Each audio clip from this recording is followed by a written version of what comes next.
ഉത്തരം നൽകാൻ ഭാരതീയ ജനതാ പാർട്ടിയുടെ എന്നത്തെയും മനുഷ്യനായിട്ടുള്ള നേതാവായിട്ടുള്ള ശ്രീ പി അശോക് കുമാർ സാർ ഇവിടുത്തെ പ്രവർത്തകരുടെ താല്പര്യം ഒന്നുകൊണ്ട് മാത്രമാണ് ഇവിടെ സ്ഥാനാർത്ഥിയായിട്ട് വന്നത്. അദ്ദേഹത്തിന് അങ്ങനെ ഇവിടെ തന്നെ മത്സരിക്കണം, അല്ലെങ്കിൽ മത്സരിച്ചേ പറ്റൂ എന്ന വാശി ഒന്നും ശ്രീ അശോക് കുമാർ സാറിനില്ലായില്ല. പക്ഷേ സ്ഥാനാർത്ഥി നിർണയത്തിന്റെ സമയത്ത് ഇവിടെ നിന്നുള്ള പ്രവർത്തകരുടെയും മുതിർന്ന നേതാക്കന്മാരുടെയും അനുഭാവികളുടെയും അദ്ദേഹത്തിന്റെ ശിഷ്യന്മാരുടെയും ഒക്കെ നിരന്തരമായിട്ടുള്ള സമ്മർദ്ദമാണ് അദ്ദേഹത്തിലും പാർട്ടിയിലും അദ്ദേഹത്തിനെ ഇവിടെ സ്ഥാനാർത്ഥിയാക്കുന്നതിനെ സംബന്ധിച്ച് തീരുമാനിക്കാൻ കാരണമായത്. അദ്ദേഹം ഇവിടെ വന്ന നിമിഷം മുതൽ പേട്ട വാർഡിലെ ജനം അദ്ദേഹത്തെ ഉള്ളുകൊണ്ട് സ്വീകരിച്ചു കഴിഞ്ഞിരിക്കുന്നു.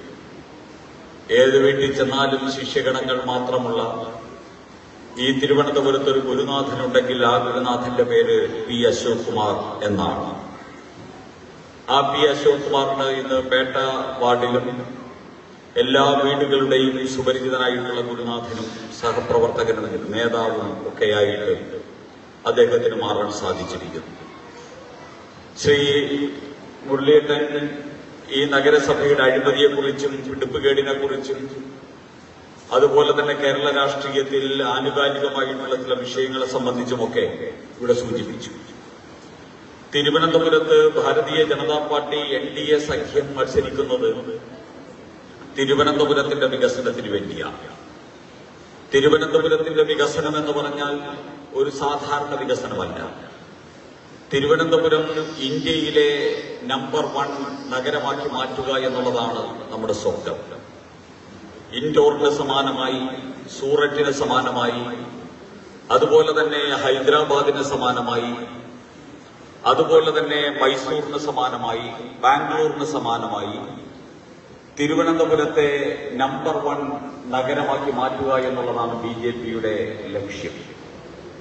ശ്രീ രാജീവ് ചന്ദ്രശേഖർ കഴിഞ്ഞ ദിവസം തിരുവനന്തപുരത്ത് പുത്തരിക്കണ്ടം മൈതാനിയിൽ നടന്ന ഇവിടുത്തെ അനന്തപുരിയുടെ വികസിത തിരുവനന്തപുരത്തിന്റെ സമ്മേളനത്തിൽ വെച്ച് പറഞ്ഞു, തിരുവനന്തപുരത്തിന്റെ മേയറായി BJP സത്യപ്രതിജ്ഞ ചെയ്താൽ 45 ദിവസത്തിനുള്ളിൽ ഇന്ത്യയുടെ പ്രധാനമന്ത്രി നരേന്ദ്രമോദി തിരുവനന്തപുരത്ത് വന്ന് തിരുവനന്തപുരത്തെ ഇന്ത്യയിലെ നമ്പർ 1 ആക്കുന്നതിന് വേണ്ടിയുള്ള ബ്ലൂ പ്രിന്റ് അവതരിപ്പിക്കുമെന്ന് ശ്രീ രാജീവ് ചന്ദ്രശേഖർ അനന്തപുരിക്ക് വാക്കു നൽകിയിരിക്കുകയാണ്.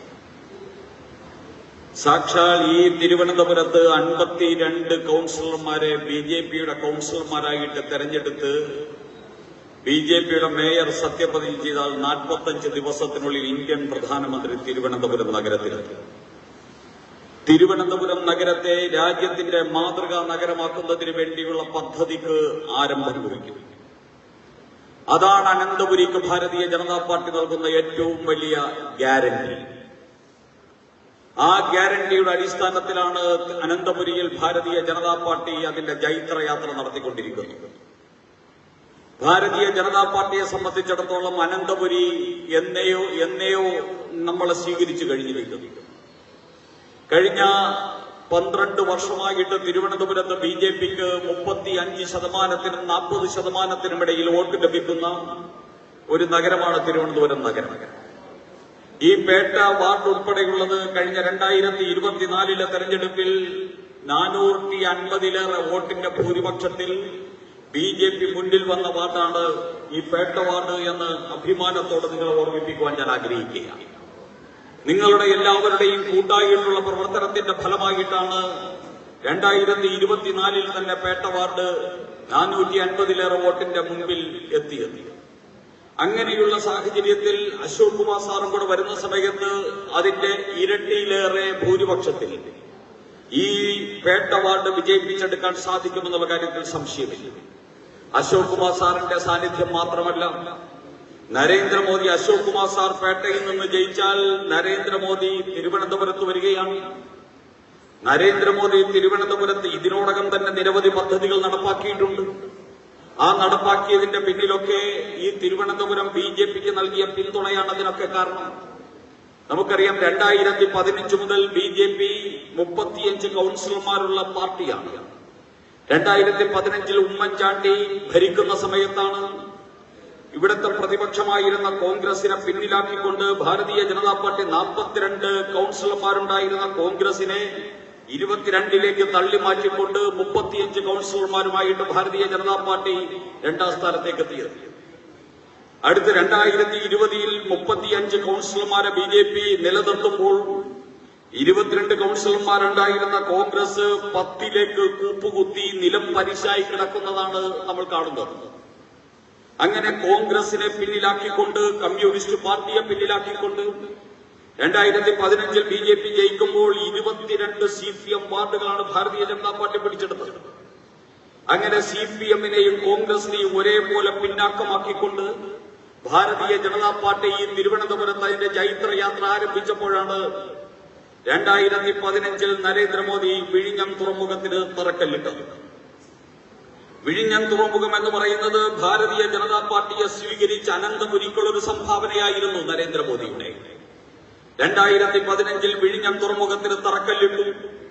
ആ തറക്കല്ലിട്ട നരേന്ദ്രമോദി തന്നെ വിഴിഞ്ഞം തുറമുഖത്തിന്റെ 1ാം ഘട്ട ഉദ്ഘാടനം നിർവഹിച്ചു. അതേ നരേന്ദ്രമോദി തന്നെ വിഴിഞ്ഞം തുറമുഖത്തിന്റെ 2ാം ഘട്ട ഉദ്ഘാടനം ഉടൻ നിർവഹിക്കും. അതേ നരേന്ദ്രമോദി തന്നെ വിഴിഞ്ഞം തുറമുഖത്തിന്റെ 3ാം ഘട്ട ഉദ്ഘാടനം 2029 നിർവഹിക്കും.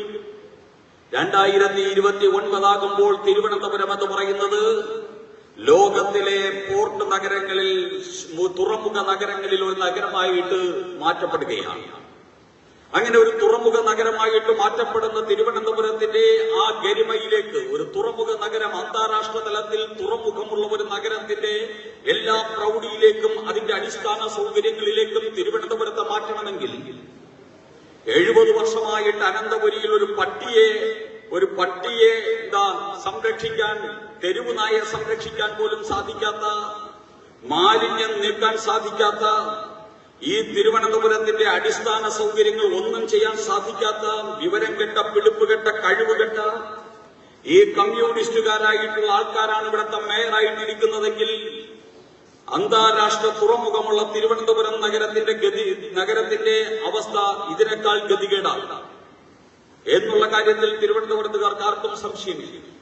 നരേന്ദ്രമോദി കേരളത്തിന് സംഭാവന ചെയ്ത, തിരുവനന്തപുരത്തിന് സംഭാവന ചെയ്ത വിഴിഞ്ഞം തുറമുഖത്തിന്റെ പ്രൗഢിക്കനുസരിച്ച് അനന്തപുരിയെ വികസിപ്പിച്ച് രാജ്യത്തിന്റെ ഏറ്റവും ഉന്നതമാർന്ന ഒരു നഗരമായിട്ട് നമ്മുടെ നഗരത്തെ മാറ്റണമെങ്കിൽ തിരുവനന്തപുരം നരേന്ദ്രമോദിയുടെ പാർട്ടി വിജയിക്കുന്ന നഗരമായിട്ട് മാറണം. തിരുവനന്തപുരത്ത് ഇന്ന് 1247 കോടി രൂപ ചെലവഴിച്ച് സ്മാർട്ട് സിറ്റി പദ്ധതി നടപ്പാക്കുകയാണ്. ഈ സ്മാർട്ട് സിറ്റി പദ്ധതിയിലൂടെയാണ് ഇവിടെ എന്തെങ്കിലും കുറച്ച് കാണാൻ കൊള്ളാന്നുള്ള, എന്തെങ്കിലും മാതൃകാപരമായിട്ടുള്ള കാര്യങ്ങൾ തിരുവനന്തപുരത്ത് നടക്കുന്നുവെങ്കിൽ, തിരുവനന്തപുരത്തെ തക്കാട് വഴുതക്കാട് റോഡൊന്ന് പ്രൗഢിയിലാക്കിയിട്ടുണ്ടെങ്കിൽ, തിരുവനന്തപുരത്തെ ചില പാർക്കുകൾ വൃത്തിയാക്കിയിട്ടുണ്ടെങ്കിൽ, തിരുവനന്തപുരത്ത് ഡ്രെയിനേജ് സംവിധാനങ്ങൾ കൊണ്ടുവന്നിട്ടുണ്ടെങ്കിൽ, അതെല്ലാം നരേന്ദ്രമോദി സർക്കാർ ഈ കേരളത്തിൽ തിരുവനന്തപുരത്ത് അവതരിപ്പിച്ച സ്മാർട്ട് സിറ്റി പദ്ധതിയുടെ ഭാഗമാണ്. തിരുവനന്തപുരത്തിനെ സ്മാർട്ടാക്കാൻ വേണ്ടി നരേന്ദ്രമോദി 1274 കോടി രൂപ അനുവദിക്കുമ്പോൾ അതിൽ അട്ടിമറിയും വെട്ടിപ്പും നടത്താൻ വേണ്ടിയാണ് കുട്ടി മേയറും കുടുംബവും മാർക്സിസ്റ്റ് പാർട്ടിയും തയ്യാറായത്. ആ രീതിയിൽ അതിൽ പോലും വെട്ടിപ്പ് നടത്തി ഈ തിരുവനന്തപുരത്തിന്റെ വെള്ളക്കെട്ട് പ്രശ്നം പരിഹരിക്കുന്നതിന് വേണ്ടി കൊണ്ടുവന്ന പദ്ധതികൾ അട്ടിമറിച്ചു. അങ്ങനെ ഇന്നും മഴയത്ത് വെള്ളക്കെട്ടുന്ന നഗരമായിട്ട് എത്രയോ വർഷങ്ങളായി, ദശാബ്ദങ്ങളായിട്ട് തുടരുന്നത് വീണ്ടും തുടരുന്നു. പ്രിയപ്പെട്ടവരെ, തിരുവനന്തപുരത്ത് സ്മാർട്ട് സിറ്റി ആക്കാൻ നരേന്ദ്രമോദി ആണ് പദ്ധതി തയ്യാറാക്കിയത്.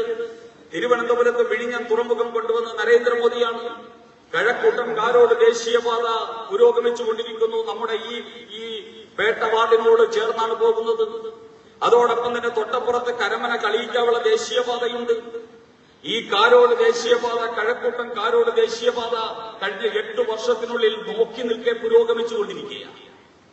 വരുന്ന ജനുവരി മാസം ഈ തെരഞ്ഞെടുപ്പ് കഴിഞ്ഞ് അശോക് കുമാർ സാറ് പേട്ടയുടെ കൌൺസിലറായിട്ട് ജയിച്ചു കഴിഞ്ഞാൽ അടുത്ത ഏതാനും ദിവസങ്ങൾക്കുള്ളിൽ ഈ കഴക്കൂട്ടം കാരോട് ദേശീയപാത ഇന്ത്യയുടെ പ്രധാനമന്ത്രി നമ്മുടെ നാടിനെ സംഭാവന ചെയ്യാൻ പോവുകയാണ്. ആ വേദിയിൽ ഇരിക്കാൻ യോഗ്യനായിട്ടുള്ള മനുഷ്യനായിട്ട് ശ്രീ അശോക് കുമാറിനെ പേട്ടയിൽ നിന്ന് തെരഞ്ഞെടുത്തു വിടേണ്ടത് ഈ നാടിന്റെ വികസനം ആഗ്രഹിക്കുന്ന ആൾക്കാരുടെ ഒരു സ്വപ്നമായിട്ട് മാറട്ടെ. അങ്ങനെ കഴക്കൂട്ടൻകാരോട് ദേശീയപാത ജനുവരി മാസത്തിൽ ഉദ്ഘാടനം ചെയ്യപ്പെടാൻ പോകുന്നു. 7-8 വർഷം കൊണ്ട് പൂർത്തിയായ ഒരു പാതയാണ്. അതേസമയത്ത് ഇവിടെ ബഹുമാന്യരായിട്ടുള്ള ഗുരുനാഥന്മാർ ഉൾപ്പെടെയുള്ളവരുണ്ട്. അപ്പുറത്ത് കരമന മുതൽ കളിയിക്കാവള വരെ ഒരു ദേശീയപാതയുണ്ട്. ആ ദേശീയപാത ഇപ്പോ ബാലരാമപുരത്ത് കൊടിനടയിച്ചെന്ന് മുട്ടി നിൽക്കുകയാണ്. അത് 20 വർഷമെടുത്തു. അങ്ങനെ ആന്റണിയും അച്യുതാനന്ദനും പിണറായി വിജയനും ഉമ്മൻചാണ്ടിയും എല്ലാവരും കൂടെ ഉണ്ടാക്കി 20 വർഷം കൊണ്ട് 10 കിലോമീറ്റർ നീളത്തിലേക്ക് അത് മാറി. ഇനി 23 കിലോമീറ്റർ ദൂരം കൂടെ പോയാലേ അത് കളിയിക്കവളയിലെത്തും. കളിയിക്കവളയിൽ ആ റോഡ് എത്തണമെങ്കിൽ ഇനിയും ഒരു 40 വർഷം വേണം. 40 വർഷം ഇതിൽ നമ്മളിൽ എത്ര പേർ ജീവിച്ചിരിക്കുമെന്ന് നമുക്കറിയില്ലല്ലോ. ഇനി 40 വർഷം കൂടെ ഉണ്ടെങ്കിലേ കേരളത്തിലെ സർക്കാരുകൾ, ഇടതു സർക്കാരും വലതു സർക്കാരും മാറി മാറി നിർമ്മിച്ചുകൊണ്ടിരിക്കുന്ന റോഡ് ഇനി 23 കിലോമീറ്റർ കഴിഞ്ഞ് കളിയിക്കാവളയിൽ എത്തണമെങ്കിൽ ഈ പോക്കാണെങ്കിൽ 40 വർഷം ഇനിയും വേണം. അതേസമയത്ത് 38 കിലോമീറ്റർ ദൈർഘ്യമുള്ള കഴക്കൂട്ടൻ-കാരോട് ദേശീയപാത 7 വർഷം കൊണ്ട് നരേന്ദ്രമോദി പൂർത്തിയാക്കി കഴിഞ്ഞു. നിങ്ങൾ ഇന്ന് ഗൂഗിളിൽ സെർച്ച് ചെയ്തു കഴിഞ്ഞാൽ ഈ രാജ്യത്ത് ഒരു ദിവസം 34 കിലോമീറ്റർ റോഡാണ് വികസിച്ചുകൊണ്ടിരിക്കുന്നത്. രാജ്യത്ത് ഒരു ദിവസം 34 കിലോമീറ്റർ റോഡ് വികസിപ്പിക്കുന്ന അതിശക്തനായിട്ടുള്ള ഒരു ഭരണാധികാരിയുണ്ട്, നരേന്ദ്ര ദാമോദർ ദാസ് മോദി. അങ്ങനെ ഒറ്റ ദിവസം കൊണ്ട് 34 കിലോമീറ്റർ റോഡ് വർദ്ധിക്കുന്ന ഇന്ത്യയിൽ 40 വർഷം കൊണ്ട് 33 കിലോമീറ്റർ ഉണ്ടാക്കുന്ന കമ്മ്യൂണിസ്റ്റുകാരനും കോൺഗ്രസുകാരനും ജീവിച്ചിരിക്കുന്നു എന്നത് തന്നെ ഈ നാടിനൊരു ശാപമാണ്, ലജ്ജാകരമാണ് എന്ന് പറയാതിരിക്കാൻ നിർവാഹമുണ്ടോ? ഇതാണ് കേരളം. ഈ കേരളത്തിൽ ചടുലതയുടെയും ഭരണ നൈപുണ്യത്തിന്റെയും ഭരണ നിർവഹണത്തിന്റെ ആ കരുത്തിന്റെയും പ്രതീകമായിട്ടുള്ള ഭാരതീയ ജനതാ പാർട്ടി, അതുകൊണ്ടാണ് ഈ നഗരത്തിന്റെ അധിപതിയായിട്ട്, ഈ നഗരം ഭരിക്കുന്നവരായിട്ട് വരണമെന്ന് BJP ആഗ്രഹിക്കുന്നത്, ഈ നാട് ആഗ്രഹിക്കുന്നത്. കഴക്കൂട്ടൻ-കാരോട് ദേശീയപാത മാത്രമല്ല, തിരുവനന്തപുരത്ത് റെയിൽവേ സ്റ്റേഷന്റെ വികസനം നോക്കൂ. തിരുവനന്തപുരം സെൻട്രൽ റെയിൽവേ സ്റ്റേഷൻ ആഗോളതലത്തിലുള്ള റെയിൽവേ സ്റ്റേഷൻ ആക്കുന്നതിന് വേണ്ടി 487 കോടി രൂപ അനുവദിച്ച് പണി ആരംഭിച്ചിരിക്കുന്നു. പുറകത്ത് പഴവങ്ങാടിയിൽ നിന്ന് വന്നു കയറുന്ന ആ റോഡിലേക്ക്, പവർ ഹൌസ് റോഡിലേക്ക് പോയി കഴിഞ്ഞാൽ അവിടുത്തെ പഴയ കെട്ടിടം ഇടിച്ചു മാറ്റി പുതിയ കെട്ടിടത്തിന്റെ പണി യുദ്ധകാലാടിസ്ഥാനത്തിൽ പുരോഗമിച്ചുകൊണ്ടിരിക്കുക. ഈ പഞ്ചായത്ത് കോർപ്പറേഷൻ തെരഞ്ഞെടുപ്പ് കഴിഞ്ഞ് അസംബ്ലി തെരഞ്ഞെടുപ്പിന് മുമ്പ് തിരുവനന്തപുരം റെയിൽവേ സ്റ്റേഷൻ എന്ന് പറയുന്ന ആഗോളതലത്തിലുള്ള റെയിൽവേ സ്റ്റേഷനായിട്ട് മാറുന്നു. പേട്ടയ്ക്ക് ഏറ്റവും അടുത്തുള്ള വേളി റെയിൽവേ സ്റ്റേഷൻ 327 കോടി രൂപ ചെലവഴിച്ച് തിരുവനന്തപുരം നോർത്ത് എന്ന് പറയുന്ന റെയിൽവേ സ്റ്റേഷനായിട്ട് പുരോഗമിച്ചുകൊണ്ടിരിക്കുന്നു. തൊട്ടപ്പുറത്ത് നേമം റെയിൽവേ സ്റ്റേഷൻ തിരുവനന്തപുരത്ത് സൗത്ത് റെയിൽവേ സ്റ്റേഷൻ എന്ന നിലയിൽ ഏകദേശം 200 കോടിയോളം രൂപ ചെലവഴിച്ച് പുരോഗമിച്ചുകൊണ്ടിരിക്കുന്നു. തിരുവനന്തപുരത്ത് ഒരു അന്താരാഷ്ട്ര തുറമുഖം മാത്രമല്ല നരേന്ദ്രമോദി നൽകിയത്. തിരുവനന്തപുരത്തിന് 3 അന്താരാഷ്ട്ര റെയിൽവേ സ്റ്റേഷനുകൾ, തിരുവനന്തപുരത്ത് വേളി മുതൽ നേമം വരെയുള്ള പ്രദേശത്ത്, തിരുവനന്തപുരം നഗരത്തിന്റെ 2 അറ്റത്തും തിരുവനന്തപുരം സെൻട്രലുമായിട്ട് 3 അന്താരാഷ്ട്ര റെയിൽവേ സ്റ്റേഷനുകൾ നരേന്ദ്രമോദി നൽകിയിരിക്കുന്നു. ഈ പേട്ട എന്ന് പറയുന്ന സ്ഥലത്തിനെ മഹത്തരമാക്കുന്നത് തൊട്ടടുത്തുള്ള എയർപോർട്ടാണ്. ആ എയർപോർട്ടിന് വേണ്ടി സ്ഥലമേറ്റെടുപ്പുമായിട്ട് ബന്ധപ്പെട്ടും എയർപോർട്ടിന്റെ ദുരിതമായിട്ടുള്ള സാഹചര്യം, ഇവിടെ നിന്ന് പ്ലെയിനുകൾ, അന്താരാഷ്ട്ര തലത്തിലുള്ള പ്ലെയിനുകൾ ഇവിടെ നിന്ന് പോകാതെയായി. തിരുവനന്തപുരത്ത് നിന്ന് ദുബായിലേക്ക് പോകണമെങ്കിൽ 8000 രൂപ കൂടുതൽ കൊടുക്കേണ്ടി വരുന്ന അവസ്ഥയുണ്ട്. അതുകൊണ്ട് തിരുവനന്തപുരത്തുകാർ ട്രെയിനിൽ കയറി കൊച്ചിയിൽ പോയിട്ട് കൊച്ചിയിൽ നിന്ന് ദുബായിലേക്ക് പോകുന്ന തിരുവനന്തപുരത്തുകാരെ നമ്മൾ സ്ഥിരം കണ്ടുകൊണ്ടിരിക്കുകയായിരുന്നു. അതായിരുന്നു അവസ്ഥ. കാരണം അവിടെ നിന്ന് പോയാൽ 8000 രൂപ ലാഭമാണ്. 400 രൂപ കൊടുത്താൽ എറണാകുളത്ത് ട്രെയിനിൽ പോകാം, അവിടെ നിന്ന് 8000 രൂപ ലാഭത്തിൽ ദുബായിൽ പോകാം. അതായിരുന്നു അവസ്ഥ. ആ അവസ്ഥ ഇന്ന് മാറിയിരിക്കുന്നു. ഇന്ന് ഏറ്റവും കൂടുതൽ എയർ ട്രാഫിക് ഉള്ള എയർപോർട്ടായിട്ട് തിരുവനന്തപുരം എയർപോർട്ടിനെ മാറ്റിയിരിക്കുന്നു നരേന്ദ്രമോദി. അത് ഈ നാട്ടിൽ വന്നിരിക്കുന്ന മാറ്റമാണ്. ഒരു പോർട്ട് വരുന്ന സമയത്ത് എയർപോർട്ട് വേണം, റെയിൽവേ സ്റ്റേഷൻ വേണം, വീതിയുള്ള റോഡുകൾ വേണം. റിംഗ് റോഡ് വരാൻ പോകുന്നു. തിരുവനന്തപുരത്ത് വിഴിഞ്ഞം മുതൽ അങ്ങ് വർക്കല, ആറ്റിങ്ങൽ മേഖലയടങ്ങുന്ന ഒരു വലിയ ring road, 72 kilometre ring road വരാൻ പോകുന്നു. ആ റിംഗ് റോഡിന് ചുറ്റുമായിട്ട് വലിയ വലിയ സ്ഥാപനങ്ങൾ വരാൻ പോകുന്നു, അന്താരാഷ്ട്ര തലത്തിലുള്ള സ്ഥാപനങ്ങൾ വരാൻ പോകുന്നു. അതിന്റെ സ്ഥലമെടുപ്പിന് വേണ്ടി 1800 കോടി രൂപ സംസ്ഥാന സർക്കാരിന് അനുവദിച്ചിരിക്കുന്നു കേന്ദ്ര സർക്കാർ. ഈ നാട്ടിൽ 5-6 വർഷത്തിനുള്ളിൽ ഉണ്ടാകുന്ന സമഗ്രമായിട്ടുള്ള മാറ്റത്തെക്കുറിച്ച് നമ്മൾ ചിന്തിക്കണം. ആ മാറ്റമൊക്കെ സാക്ഷാത്കരിക്കണമെങ്കിൽ ഇതുപോലെയുള്ള കൊള്ളക്കാരന്മാരും കൊള്ളിവെപ്പുകാരന്മാരും മേയറായിട്ടിരുന്നാലും ഭരണകൂടത്തിലിരുന്നാലും ഈ വികസനമൊന്നും നമ്മൾ ഉദ്ദേശിക്കുന്ന രീതിയിൽ തിരുവനന്തപുരത്ത് വരാൻ പോകുന്നില്ല.